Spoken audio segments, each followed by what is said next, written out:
Hello नमस्कार जय हिंद साथियों, आप सभी लोगों का एक बार फिर से स्वागत है संस्कार लर्निंग के इस यूट्यूब चैनल पे। तो दोस्तों आज हम इस वीडियो में पहला चैप्टर हिंदी का वर्ण को अच्छे तरीके से पूरे कंसेप्ट के साथ क्लियर करने जा रहे हैं और ये सभी कंसेप्ट से आपके एग्जाम में बार बार सवाल पूछे जाते हैं। ठीक है, चाहे आप लोग किसी भी कॉम्पिटिटिव एग्जाम की तैयारी कर रहे हो, जनरली अभी तो पीयून का आया हुआ है दोस्तों, तो उसमें इन सभी टॉपिक से पूरा भर भर के प्रश्न आएगा। तो सभी बच्चे अच्छे तरीके से कंसंट्रेट करेंगे और समझेंगे। तो यहाँ पे दोस्तों अगर वर्ण हम लोग पढ़ रहे हैं तो वर्ण से पहले हमको भाषा को जानना होगा कि जब आप भाषा को जानेंगे तब आप लोग वर्ण को अच्छे तरीके से क्लियर समझेंगे। तो यहाँ पे मैंने एक छोटा सा लाइन लिख दिया है भाषा के बारे में कि भाषा जो है दोस्तों वह संस्कृत में भाष्य शब्द से लिया गया है ना, भाष्य शब्द से बना है। ठीक है, यह लिया गया है। और ये भाष्य का मतलब क्या होता है दोस्तों? ये भाष्य का मतलब क्या होता है? बोलना।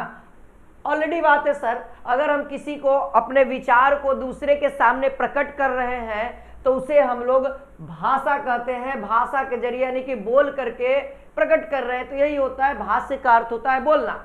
अब सर मान लिया जब हम तो बोल तो रहे हैं, उसको समझने के लिए कोई सांकेतिक रूप होगा ना, तो वही होता है दोस्तों। अगर भाषा को हमको सांकेतिक रूप में बदलना हो, जैसे ये सभी चीजें लिखी गई है, तो ये सांकेतिक रूप है, लिखित रूप है, और इसी को हम लोग इसकी सबसे छोटी इकाई को हम लोग वर्ण कहते हैं। एक लाइन मैंने यहाँ पे लिखा है दोस्तों, एक लाइन मैंने यहाँ पे लिखा है कि भाषा की सार्थक इकाई वाक्य है। एक बात याद रखना, बहुत सारे कॉम्पिटिटिव एग्जाम में ये चीज पूछा जाता है कि भाषा की सार्थक इकाई क्या होती है, तो ध्यान रहे दोस्तों वो होती है वाक्य। ऑप्शन में ध्वनि या वर्ण रहेगा तो बहुत सारे बच्चे वर्ण को मार देते हैं, लेकिन यहाँ पे जो करेक्ट आंसर होगा वो होगा वाक्य। अब वर्ण किस कंडीशन में होगा उसको भी समझिए, पहले इस लाइन को समझते। ये जो एरो बना करके मैंने लिखा ये क्या है? देखिए, भाषा की इकाई क्या हो गया?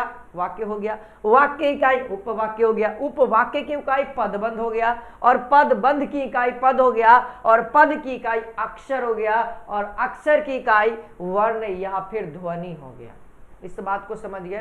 तो इसीलिए कहा जाता है कि भाषा की सबसे छोटी इकाई, बहुत बार पूछा गया है, बहुत बार हर एक कॉम्पिटिटिव एग्जाम में पूछा गया है। तो यहाँ पे क्या हो जाएगा दोस्तों? भाषा की सबसे छोटी इकाई हम लोग यहां पे लिख सकते हैं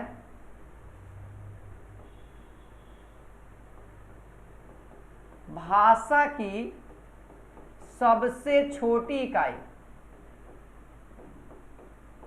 सबसे छोटी इकाई वर्ण कही जाती है। ठीक है,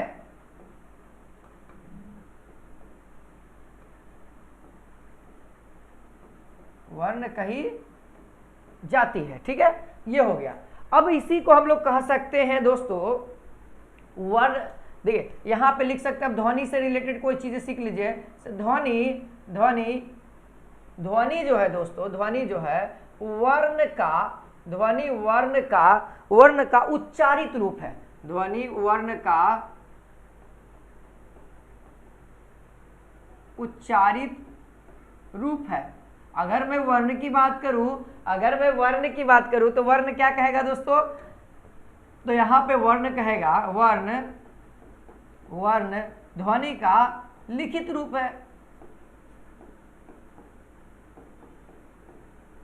लिखित रूप है। तो यहां से एक बात याद रखना, अगर सवाल आ जाए पूछेगा भाषा की सबसे छोटी इकाई, सबसे छोटी इकाई क्या है, तो आप लोग बताइएगा आंसर जरूर। ठीक है, तो यहाँ पे जो आंसर मैं बता देता हूँ वो लिख लीजिएगा, वर्ण या फिर ध्वनि भी लिख सकते हैं, दोनों लिख सकते हैं। ठीक है, दोनों ही इसका करेक्ट आंसर होगा दोस्तों। आई होप आप सभी लोग अच्छे तरीके से समझ रहे होंगे। अब हम लोग जानते हैं दोस्तों वर्णमाला को, है ना। तो वर्णमाला क्या कहता है? वर्णमाला, है ना, वर्णमाला को हम लोग अच्छे से समझते हैं। तो वर्णमाला कहता है दोस्तों वर्णों के, है ना, वर्णों के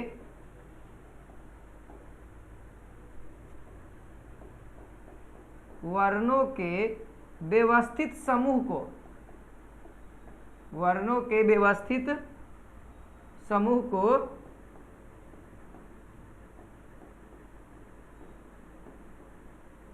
वर्णमाला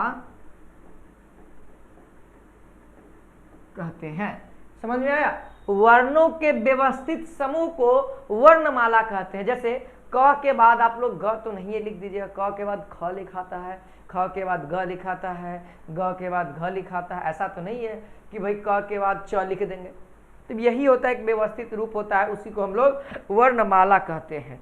अब यहाँ पे हम लोग सीखते हैं दोस्तों, अब यहाँ पे आप लोग आइए, यहाँ पे होता है एक मानक हिंदी। देखिए हेडिंग हम लोग देंगे यहाँ पर,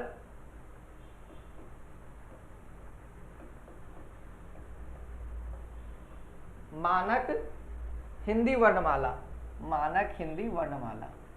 यहां से आपके एग्जाम में सवाल पूछा जाएगा, मानक हिंदी वर्णमाला। ये क्या कहता है दोस्तों? तो इसके अंतर्गत कुछ नहीं है, मानक हिंदी यानी स्टैंडर्ड हिंदी के वर्णमाला के बारे में बात कर रहा है, जो कॉम्पिटिटिव एग्जाम में बार बार पूछे जाते हैं। देखिए जो वर्णमाला है दोस्तों, वो दो तरीके से हम बताएंगे। गिनती करना है वर्णमाला को कि वर्णमाला कितने होते हैं, तो दो तरीके से। पहला कंडीशन, पहला लिखिएगा आप सभी लोग कि लिखित रूप से, है ना। पहला हम लोग क्या लिखेंगे? लिखित रूप से। और दूसरा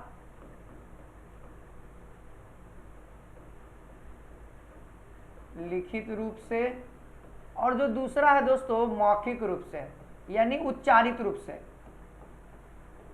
मौखिक रूप या फिर उच्चारित रूप भी कह सकते हैं।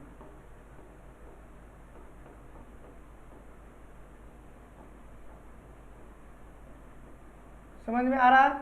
समझ में आ रहा है? तो अब यहां से सवाल बनता है, अब यहां से सवाल बनता है कि जो लिखित रूप है, लिखित रूप में वर्णों की संख्या कितनी होती है, यानी लेखन के आधार पे टोटल ऑल ओवर वर्ण की संख्या कितनी होती है। तो मैं यहां पे बात करूं दोस्तों, तो लिखते हैं 52 गो वर्ण। आई होप आप सभी को पता होगा, है ना। लिखते हैं 52 गो वर्ण। और यहाँ पे हम लोग मौखिक रूप में कितने बोलते हैं बताइए? मौखिक रूप में उच्चारण के आधार पे कितने होते हैं? तो 45 होता है, सबको पता है। यहाँ पे 45 होता है। अब इसमें दो कैटेगरी होती है, अब इसमें दो कैटेगरी होती है। आपको पता है वर्ण दो प्रकार के होते हैं। इधर मैं जरा डिवाइड कर दूं इसको, यहाँ पे मैं लिख दूं वर्ण के प्रकार, ठीक है। वर्ण के प्रकार कितने हो गए दोस्तों? तो वर्ण के दो प्रकार हैं, ठीक है। वर्ण के दो प्रकार हो गए। पहला स्वर वर्ण, दूसरा व्यंजन वर्ण। बस ये दो प्रकार होते हैं।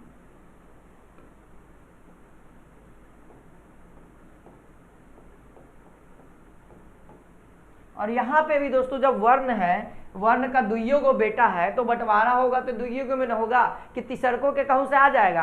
तिसरका बेटा रहता था ना, है ना। तो यहाँ पे दो बेटा है तो दोनों में बंटवारा होगा, तो पहिलका बेटा को कितना मिलेगा, यानी स्वर की संख्या कितनी है। अगर मैं लिखित रूप में बात करूं और मौखिक रूप में बात करें तो कितनी है। तो देखिए दोस्तों, आपसे जो जनरली सवाल आते हैं वो इस टाइप से नहीं आते हैं, ठीक है। यहाँ पे हो जाएगा 13 गो और 35 गो और फिर 4 गो। अब इसका मतलब क्या है? तो पहला आपका स्वर हो गया, ये आपका व्यंजन हो गया, ठीक है, और ये आपका संयुक्त व्यंजन हो गया। 4 गो जो संयुक्त व्यंजन आप लोगों ने पढ़ा है ना, ज्ञ, स्र, त्र, है ना, ये सभी क्या है दोस्तों? संयुक्त व्यंजन है, ठीक है। हाँ, ये हो गया हमारा। अब मौखिक रूप में कितने कितने हैं सर? लिखित रूप में तो हमने सीख लिया, अब मौखिक रूप में कितने कितने हैं? तो आप सभी को पता होना चाहिए, मौखिक रूप में दोस्तों 10 स्वर है, ठीक है। मौखिक रूप में कितना हो गया? 10 गो स्वर है, और बाकी बचल जो है वो हमारा व्यंजन है, यानी 35 हमारा क्या हो जाएगा? व्यंजन हो जाएगा, ठीक है। आई होप आप सभी को समझ में आया होगा।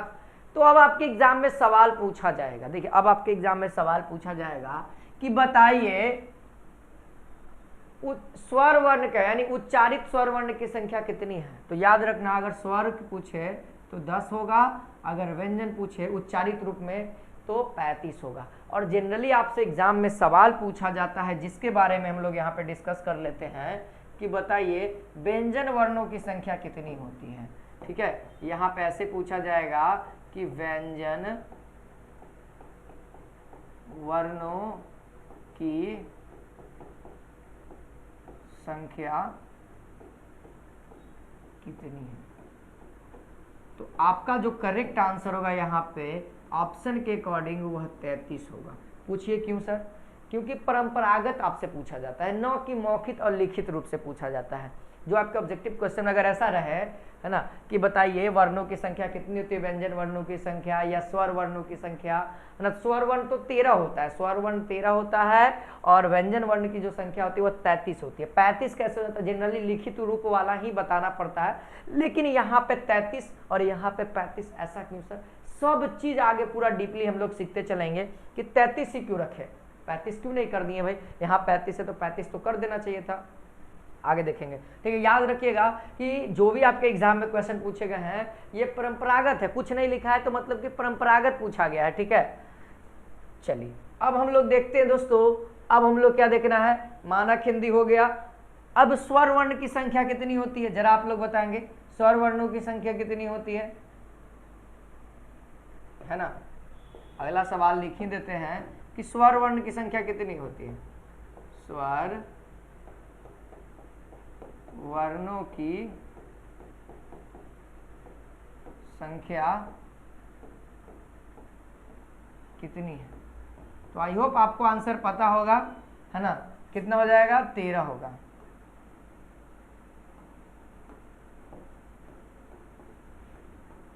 कितना होगा? 13 होगा। ठीक है, ठीक है, सारे विद्यार्थियों को पता हो गया कितना होगा सर? 13 होगा। लेकिन लिखित अगर मौखिक रूप से अगर उच्चारण किया जाए, मुंह से बोला जाए तो कितने होंगे दोस्तों? अगर मुंह से बोला जाए तो कितने होंगे? तो मुंह से बोलने पर 10 होंगे। ठीक है, इतना आप लोग को समझ में आ गया। अब हम लोग यहाँ पे आते हैं दोस्तों, स्वर वर्ण को और अच्छे तरीके से समझते हैं, है ना। आइए अब आते हैं दोस्तों स्वर वर्ण में। यहाँ पे आ जाइए, यहाँ पे थोड़ा सा डिवाइड कर देते हैं इनको। देखिए स्वर्ण वर्ण को डिवाइड करते हैं तो स्वर्ण वर्ण 2 कैटेगरी में आता है, ऐसे 3 कैटेगरी में होता है जनरली। ठीक है, लेकिन लिख देते हैं तीनों कैटेगरी का नाम। चलिए, तो पहला नंबर आ जाता है दोस्तों ह्रस्व स्वर,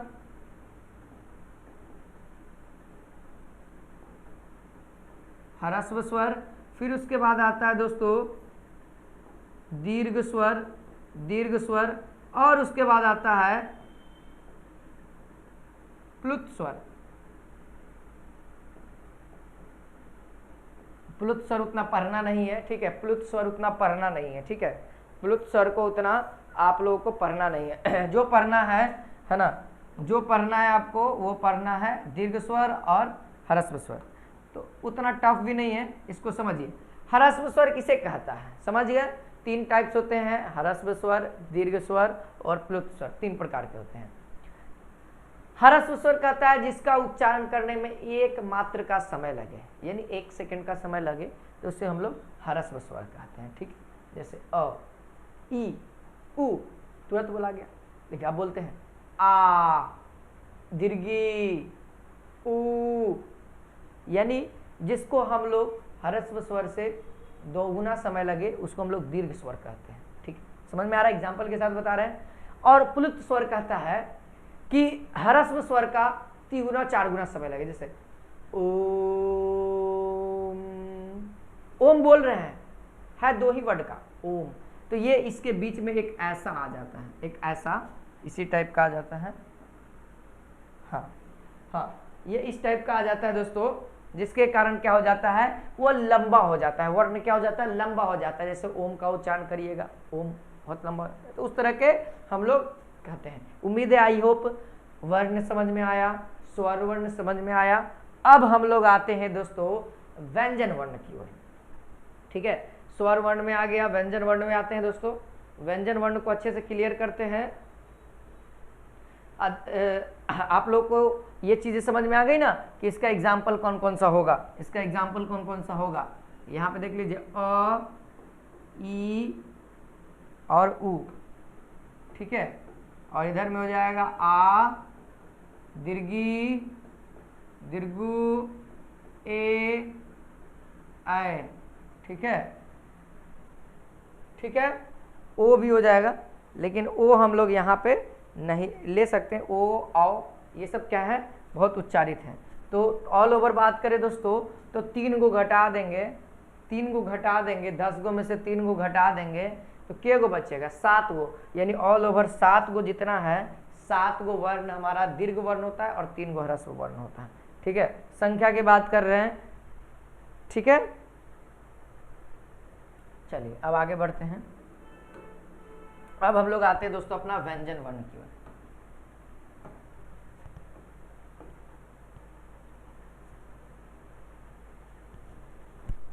है ना, यहाँ पे लिखते हैं व्यंजन वर्ण।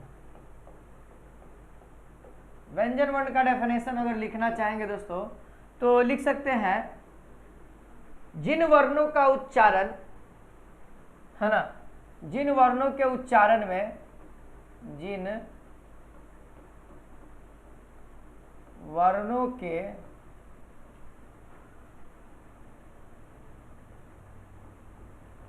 जिन वर्णों के उच्चारण में, जिन वर्णों के उच्चारण में स्वर वर्ण की सहायता लेनी पड़ती है, स्वर वर्ण की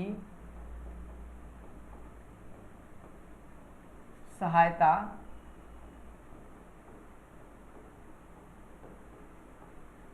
लेनी पड़ती है, तो लेनी पड़ती है तो वह व्यंजन वर्ण कहलाता है, वह व्यंजन वर्ण कहलाता है।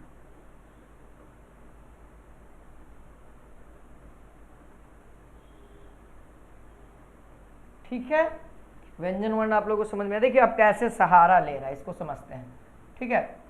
जैसे हमने क लिखा तो क हमारा क्या है, एक व्यंजन वर्ण है। अब व्यंजन का डिफिनेशन देखिएगा, जिसके उच्चारण में हम लोग को स्वर वर्ण की सहायता लेने पर, क, यानी कि यहां पर से देख सकते हैं दोस्तों, क बोल रहे हैं और हलंत आएगा और अ जुड़ेगा तब जाकर के पूरा पूरा क होगा। तो अ हमारा क्या है, अभी आप लोगों ने पढ़ा ना, अ, आ, ई, उ, ए, ऐ, ओ, औ, अन, अ, है ना, ये सब क्या है, स्वर वर्ण है ना। तो यहाँ पे भी स्वर वर्ण आ गया। देखिए दोस्तों एक और बात मैंने बताना भूल ही गया, अन और अ, अन और अह को अयोग्य वाह, अयोग्य वाह वर्ण भी कहते हैं। ध्यान रहेगा इस चीज को, अयोग्य वाह वर्ण भी कहते हैं, ठीक है। इसको स्वर वर्ण में गिनती नहीं करते हैं कभी कभी, ठीक है। चलिए आगे बढ़ते हैं।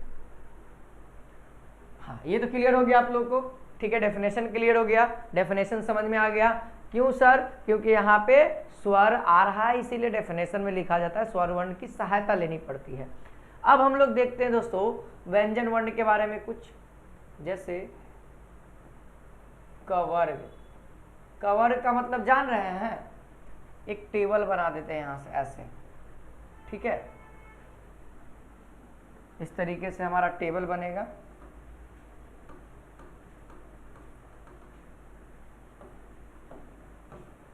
चलिए इधर हम लोग टेबल बना देते हैं।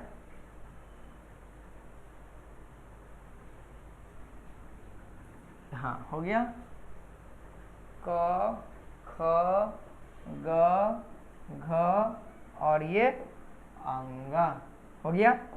तो यहाँ पर क्या लिखेंगे दोस्तों, तो यहाँ पे हम लोग क्या लिखेंगे, यहाँ पे वर्ग लिखेंगे। किस वर्ग का, पहला एलिमेंट, दूसरा एलिमेंट, तीसरा एलिमेंट, चौथा एलिमेंट, पांचवा एलिमेंट। इसको लिखने का मेरा मकसद है, अब इसको हम लोग अच्छे से समझते हैं। देखिए यहाँ पे कवर्ग का एलिमेंट लिख रहे हैं, कवर्ग में क्या होगा, क, ख, ग, घ और यहाँ पे ये अंगा, अंगा। ठीक है, अब यहाँ पे लिखेंगे च, चवर्ग लिखेंगे,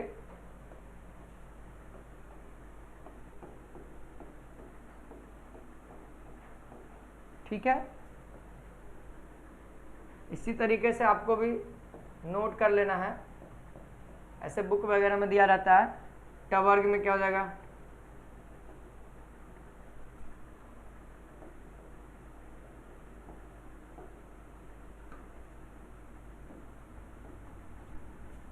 औड़ा इसको कहते हैं, टवर्गी न भी कहा जाता है, ठीक है। अब आते हैं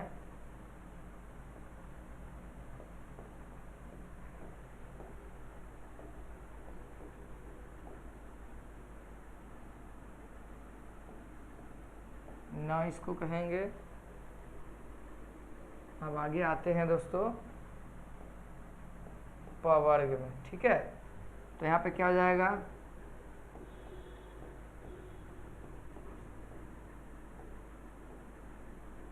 ठीक है। ये हमारे सामने हमने पूरा प्रोडक्ट बना दिया है। अब अच्छे से समझते हैं दोस्तों, आपके एग्जाम में सवाल पूछा जाएगा क वर्ग का उच्चारण स्थान कहाँ पे है, या कोई एक एलिमेंट दे देगा। तो कवर के अंतर्गत कौन कौन से एलिमेंट आते हैं, क, ख, ग, घ, अंगा, है ना, ये सारे एलिमेंट आते हैं। अब मैं इधर लिखूंगा, अब मैं इधर क्या लिखूंगा दोस्तों,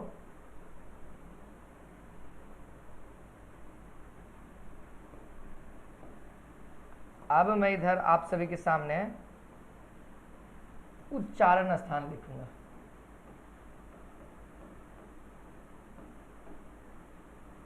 अब उच्चारण स्थान याद रखेंगे, क वर्ग का कहाँ से होता है, कंठ से होता है, इसीलिए इसको कंठस्थ शब्द कहते हैं, कंठ शब्द कहते हैं, ठीक है, कंठ।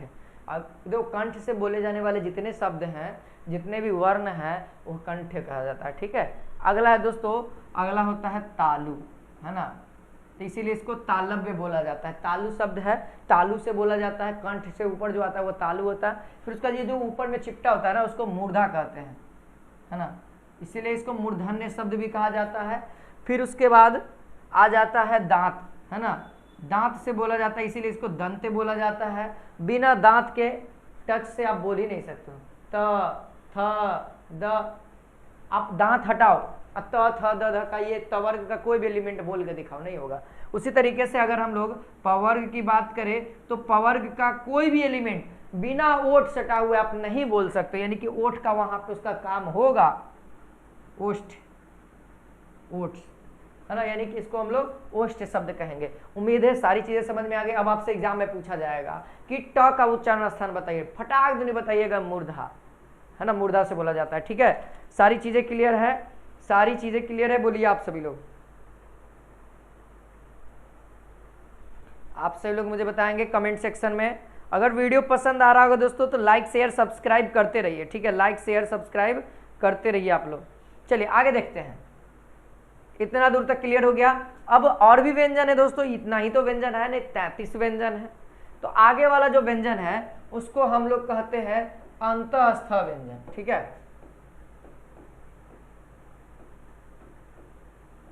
अंतःस्थ व्यंजन। अंतःस्थ व्यंजन में कौन कौन से कैटेगरी आ रही है सर, तो इसमें आ जाएगा य, र, ल, व, ठीक है। ये 4 प्रकार के हैं जो क्या है दोस्तों, अंतःस्थ व्यंजन है, ठीक है। अंतःस्थ व्यंजन इन्हीं को कहा जाता है। अब आपके एग्जाम में ऑप्शन में पूछा है कि बताइए निम्नलिखित में से कौन सा अंतःस्थ व्यंजन है, तो आप लोगों को य, र, ल, व हाँ नहीं करना, य, र, ल, व हाँ नहीं करना, य, र, ल, व ये 4 ही होते हैं, ठीक है, ध्यान रखिएगा।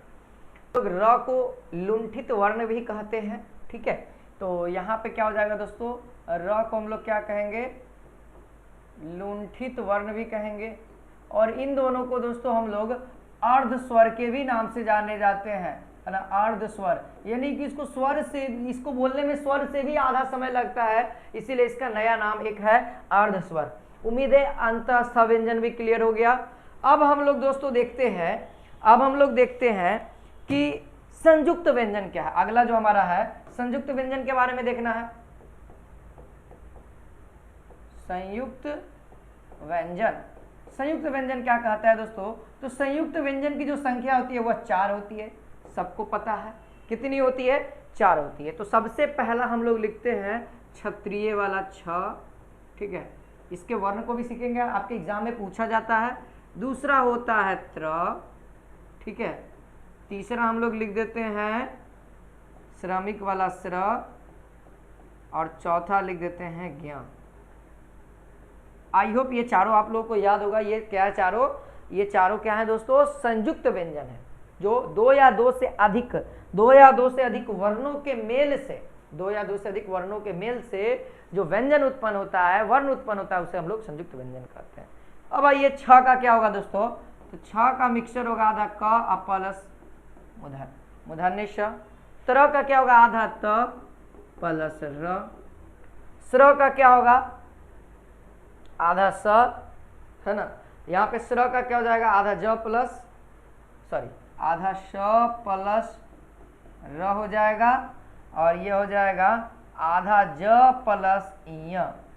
ये पूरा मिक्सचर है। आपके एग्जाम में मिक्सचर से भी सवाल पूछे जाते हैं, तो इन सभी मिक्सचर को भी ध्यान रखिएगा। अब हम लोग आते हैं दोस्तों अगला। हाँ, इतना हो गया, वर्ण के बारे में सीख लिए। अब 2 तरीका होता है। एक चीज और पूछा जाता है ना, यहाँ पे फर्स्ट ऑफ ऑल लिख देते हैं अल्पप्राण, ठीक है, अल्पप्राण, और दूसरा ये ए नंबर दे दो, ठीक है। इसको हम लोग ए नंबर का अल्पप्राण, एक होता है महाप्राण, ठीक है। और बी नंबर में हम यहाँ पे लिखेंगे ए नंबर में क्या लिखेंगे? अल्पप्राण हो गया, महाप्राण हो गया, फिर उसके बाद होगा घोष, ठीक है। एक होगा घोष, और पहला नंबर हो गया ये, दूसरा नंबर हो जाएगा अघोष। अब इसको समझते हैं कि ये घोष क्या है, अघोष क्या। आपके एग्जाम में सवाल आते हैं, पूछा जाता है, कोई एक वर्ण पूछेगा कि निम्नलिखित में से कौन सा घोष वर्ण है या कौन सा महाप्राण वर्ण है। तो आपको ध्यान रखना है, जब आपको ये सारी चीज़ें याद रहेंगी तो आप आसानी से क्वेश्चन बना सकते हैं ना। तो चलिए इसको समझते हैं। घोष वर्ण किसको हम लोग कहेंगे? तो देखिए पहला और दूसरा हमारा क्या होगा? घोष वर्ण होगा। कहाँ गया जी? इसके बारे में डिस्कस करते हैं। पहला और दूसरा, और बाकी जो है तीसरा, चौथा और पांचवा, ये हमारा घोष वर्ण है। अघोष वर्ण क्या हो गया? पहला और दूसरा हमारा अघोष वर्ण हो गया, और दोस्तों और यहाँ पे तीसरा, चौथा और पांचवा हमारा घोष वर्ण हो गया। इसको आप लोग समझ लिए। अब यहाँ पे अल्पप्राण और महाप्राण को अच्छे से क्लियर करते हैं, ठीक है। तो अल्पप्राण कहता है पहला, तीसरा और पांचवा। अल्पप्राण कहता है कि पहला, तीसरा और पांचवा, और ये दूसरा और ये चौथा। ओके, ये चीज समझ में नहीं आ रहा होगी सर पहला, दूसरा, तीसरा क्या कर रहे हैं। अब बैक आते हैं। इसको लिखने का मकसद मेरा यही था। देखिए ऊपर में लिखा हुआ है पहला, दूसरा, तीसरा, चौथा, पांचवा। 5 से अधिक तो मैंने नहीं किया है। तो देखिए दोस्तों, अब आपका अल्पप्राण जो वर्ण कहलाएगा, पहला रो का, तीसरा रो का, और पहला कॉलम का, तीसरा कॉलम का और पांचवा कॉलम का क्या कहलाएगा? तो ये पहला कॉलम का जितना है क, च, ट, त, प, ये क्या है दोस्तों? सारे के सारे अल्पप्राण है। अल्पप्राण के साथ साथ क्या है दोस्तों? अघोष है। अल्पप्राण के साथ साथ क्या है? अघोष है। तो यहां पे हम इसको लिख सकते हैं, यहां पे हम लोग लिख सकते हैं अघोष, साथ ही साथ अल्पप्राण, ठीक है। अल्पप्राण ये पहला नंबर का हो गया। अब आगे आते हैं, इसमें कहता है दूसरा रो देख लीजिए, अघोष दूसरा रो है लेकिन महाप्राण है ना। तो ये जो हो जाएगा हमारा क्या होगा दोस्तों? महाप्राण होगा, और क्या होगा? अघोष भी होगा। समझ में आ रहा है? समझ में आ रहा है? इसको लिखने का मकसद मेरा क्या था। अब देखिए, अब कहता है कि जितना है ये घोष होगा, तीसरा, चौथा, पांचवा जितना भी वर्ण है वो सब घोष होगा, और बाकी यहाँ पे तीसरा नंबर हमारा अल्पप्राण है। यहाँ देखते हैं ये हमारा क्या होगा, लिख देते हैं एक बार। घोष वर्ण है ना, घोष वर्ण, घोष वर्ण। इसके बाद ये हमारा अल्प प्राण हो जाएगा, है ना, पांचवा पहला, और तीसरा हमारा क्या हो जाएगा, अल्प प्राण हो जाएगा, और ये हमारा महाप्राण हो जाएगा। ओके, अल्प प्राण महाप्राण समझ में आ गया। व्यंजन में तो कोई दिक्कत नहीं हुआ सर, व्यंजन में तो कोई दिक्कत नहीं हुआ, ये वाला वर्ग वाला व्यंजन में कोई दिक्कत नहीं हुआ। अब वर्ग वाले व्यंजन से भी अलग आते हैं ना, जैसे अंतस्थ व्यंजन हमने सीखा ना, य र ल व, ये भी सीखा। तो ये सभी दोस्तों, ये सभी जितने भी आप लोगों ने इधर देखे अभी, हाँ किधर गया, य र ल व अंतस्थ व्यंजन क्या है, घोष है, सघोष कहिए चाहे घोष कहिए, सघोष कहिए चाहे घोष कहिए, ठीक है, यहाँ पे लिख देते हैं सघोष कहिए चाहे घोष कहिए, बात बराबर है, याद रखना ब्रैकेट में आप लोग, यहाँ कहाँ है, यहाँ लिख देते हैं, सघोष भी कह सकते हैं इसको, कोई बड़ी बात नहीं, सघोष और साथ ही साथ अल्प प्राण भी है, याद रहेगा, अल्प प्राण भी है, ठीक है, सघोष और अल्प प्राण भी है।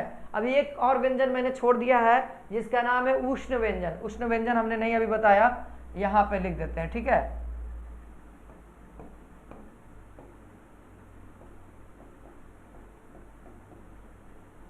उष्ण व्यंजन, उष्ण व्यंजन,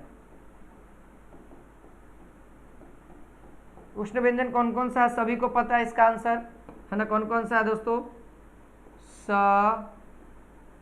श, ये दंती स है, तालव्य श है, मूर्धन्य श है, और ये ह, है ना, ये सभी क्या है, उष्ण व्यंजन है। ये सभी क्या है दोस्तों, उष्ण व्यंजन है, जो आपके एग्जाम के लिए कहीं ना कहीं इंपॉर्टेंट है, ठीक है।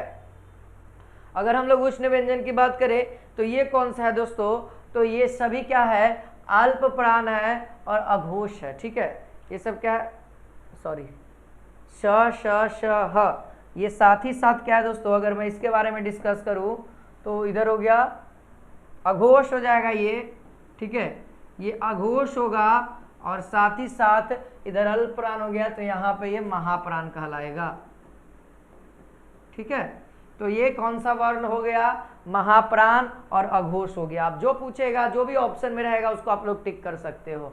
अब संयुक्त व्यंजन बचा हुआ है ना, तो संयुक्त व्यंजन में ऐसा तो कुछ है नहीं, ठीक है, ऐसा कुछ है नहीं कि संयुक्त व्यंजन में आपको बताया गया है कि यह कौन सा है, ठीक है।